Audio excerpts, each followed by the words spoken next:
5 ನಿಮಿಷ ಆದರೆ ಎಲ್ಲ ಪ್ರಕರಣಗಳಲ್ಲೂ ನೀವು ಈ ಥರ ಮಾಡ್ತಾ ಇಲ್ಲ.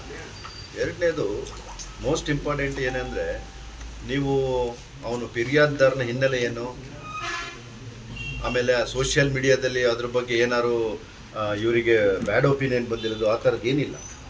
ನೀವು ಅವನ ದೂರ ಕೊಟ್ಟ ತಕ್ಷಣ FIR ಮಾಡೋ ಅಂಥ ಕಂಪ್ಲೇಂಟ್ ಏನೂ ಇಲ್ಲ ಮೆಟೀರಿಯಲ್ ಅದರಲ್ಲಿ. ನಾನು FIR ನೋಡಿದ್ದೀನಿ. ಆ ಕಂಪ್ಲೇಂಟಲ್ಲಿ ಇರ್ತಕ್ಕಂಥ ಮೆಟೀರಿಯಲ್ಲು FIR ಮಾಡೋ ಅಂಥದ್ದೇ ಅಲ್ಲ ಅದು. ಇದು ನೀವು ರಾಜಕೀಯ ಪ್ರೇರಿತವಾಗಿದೆ, ಉದ್ದೇಶಪೂರ್ವಕವಾಗಿದೆ. ಇದು ಯಾರೋ ರಾಜಕಾರಣಿ ಮೇಲಿನ ಒತ್ತಡದಿಂದ ಮಾಡಿರ್ತಕ್ಕಂಥದ್ದು ಮೇಲ್ನೋಟಕ್ಕೆ ತುಂಬ ಚೆನ್ನಾಗಿ ಕಾಣ್ತಿದೆ. ಇದರಲ್ಲಿ ನೀವು ನೋಟಿಸ್ ಕೊಡೋದಾಗಲಿ, ತನಿಖೆ ಮಾಡೋದೇ, ಅರೆಸ್ಟ್ ಮಾಡೋದಾಗಲಿ ಏನಿಲ್ಲ. ನಾವು ಜಾಮೀನು ತಗೊಂಡೆ ನಾವು ಬಂದು ತನಿಖೆಗೆ ಹಾಜರಾಗ್ತೀವಿ. ಏನು ಇವತ್ತೇ ಮಾಡಬೇಕು ಅನ್ನೋದು ಏನಿದೆ? ಪರಿಶೀಲನೆ ಮಾಡಿ FIR ಹಾಕಬೇಕು ಅಂತಿರೋದು ನೋಡ್ಕೊಳ್ಳಿ. ನೀವು ಹಾಕಿರೋ ಸೆಕ್ಷನ್ ಅದಕ್ಕೆ ಅಪ್ಲೈ ಆಗುತ್ತಾ ಅಂತ ಫಸ್ಟ್ ಚೆಕ್ ಮಾಡ್ಕೊಳ್ಳಿ. ಇದರಿಂದ ನಿಮ್ಮ ಸ್ಟೇಷನ್ ಎಲ್ಲ ಕಂಪ್ಲೇಂಟ್ಸ್ ತರ ಎಲ್ಲರ ಮನೆಗೂ ಹಿಂಗೆ ತಗೊಂಡೋಗ್ತೀರಾ? ಎಲ್ಲರ ಮನೆಗೂ ಹಿಂಗೆ ತಗೊಂಡೋಗ್ತೀರಾ? ಅಲ್ಲರೇ ಒಬ್ರು ರಾಷ್ಟ್ರೀಯ ನಾಯಕರು ಡಿಪಾರ್ಟ್ಮೆಂಟ್ ಇನ್ನೊಬ್ರು ಯೋಚನೆ ಮಾಡ್ಬೇಕಲ್ಲ, ಯಾವನ ಕೆಲಸಕ್ಕೆ ಬರೋದನ್ನ ಕಂಪ್ಲೇಂಟ್ ಕೊಟ್ಟಂದ್ರೆ ಎಲ್ಲರ ಮನೆಗೂ ನೀವು ಹಿಂಗೆ ಹೋಗ್ತೀರಾ? ಮಾಡಿರುವಂತ ಫಿರ್ಯಾದಿದಾರ ಯಾರು ಆ ಮಾಹಿತಿ ಫಸ್ಟ್ ಕೊಡಿ. FIR ಕಾಪಿ ಕೊಡಿ ಫಸ್ಟ್. ನಿಮ್ಮ ರೂಲ್ಸ್ ಅಲ್ಲಿ ಏನಿದೆ? FIR ಕಾಪಿ ಕೊಡಿ. ಅದ್ರ ಜೊತೆಗೆ ಯಾರು ಕಂಪ್ಲೇನೆಂಟ್ ಯಾರು, ಆ ಕಂಪ್ಲೇಂಟ್ ದೂರಿನ ಪ್ರಕರಣ ಏನಿದೆ, ಅದು ಯಾವ ಅನ್ವಯದಲ್ಲಿ ನೀವು ಏನು ಕೇಸ್ ಹಾಕಿದ್ದೀರಿ ಅದನ್ನು ಸ್ಪಷ್ಟಪಡಿಸಿ. ನೀವು FIR ಕಾಪಿ ಕೊಡ್ರಿ. FIR ಕಾಪಿ ಬನ್ನಿ. ಯಾವುದೋ ನೋಟಿಸ್ ಯಾರಿಗೆ ನೀವೀಗ ಜನಸಾಮಾನ್ಯರಿಗೂ ಇದೇ ರೀತಿ ನಡ್ಕೋಬೇಕು.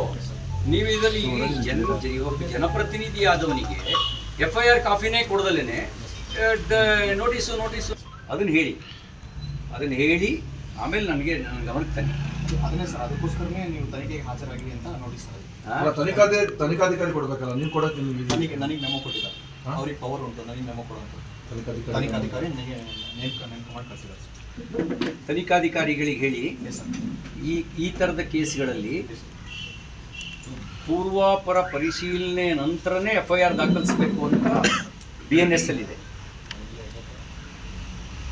ನನ್ನ ಮೇಲೆ ಏನು ಆಪಾದನೆ ಅನ್ನೋದನ್ನು ಫಸ್ಟ್ ಸ್ಪಷ್ಟಪಡಿಸಿ. ಒಂದು ಸೆಕೆಂಡ್, ತಾವು ಈಗ ಬಂದಿರೋ ಉದ್ದೇಶ ನೋಟಿಸ್ ಜಾರಿ ಮಾಡಿ ಸರ್. ನೋಟಿಸು BNS ಸರ್ 35/3 ಇಲ್ಲಿ 41 ಎಸ್ ಸರ್ ತನಿಖೆಗೆ ಹಾಜರಾಗಿ ಅಂತ ತೋರಿಸಿ ನೋಡೋಣ. ನಿಮ್ಗೆ ಏನು FIR ಕಾಪಿ ಕೊಟ್ಬಿಟ್ಟು ಏನಿದೆ ಅಂತ ಹೇಳಿ ಆಮೇಲೆ ಮಾಡಿ. ರಾಜಕಾರಣಿಗಳ ಕೈಗೊಂಬೆ ಆಗಬೇಡಿ. ಇದೇ ರೀತಿ ತನಿಖೆ ಮಾಡ್ತೀರಾ? ಅರೆಸ್ಟ್ ಮಾಡೋದು FIR ಅಧಿಕಾರಿ ನಾನು ಕೇಳ್ತಾ ಇರೋದು, ನಾರ್ವಾಗ ಬಂದಿರಲ್ಲ, ಹಂಗಾಗಿ ಇನ್ನೊಂದು ಕೇಳ್ತಿರಲ್ಲ.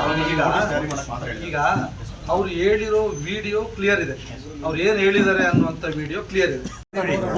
ಫಸ್ಟ್ ನನಗೆ FIR ಕೊಟ್ಟು ದೂರದಾರ ಏನು ಅದನ್ನ ಹೇಳಿ, ಅದನ್ನ ಹೇಳದೆ BNS ಕೆಳಗಡೆ FIR ಕಾಪಿ ಇಸ್ ಮ್ಯಾಂಡೇಟರಿ ಕೊಟ್ಟಿದ್ದೀರಾ? ಯಾವಾಗ? ನೆನ್ನೆ ಕೊಡಕ್ಕೆ ಸರ್ ರಿಜೆಕ್ಟ್ ಮಾಡಿದ್ರು. ಎಲ್ಲಿ ಏನಿದೆ? FIR ಕಾಪಿ ಕೊಡಿ.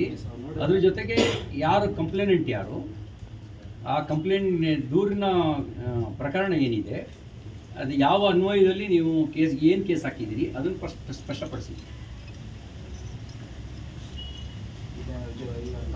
ಅಲ್ಲಿ FIR ಕಾಪಿ ಕೊಡ್ರಿ.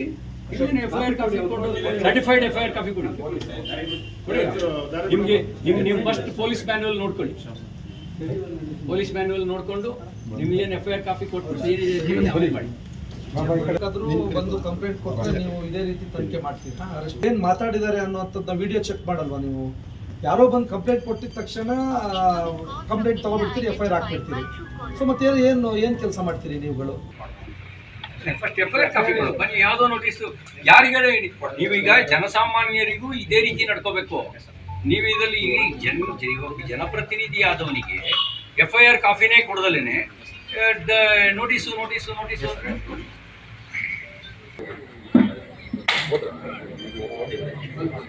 ಕಿರಣ್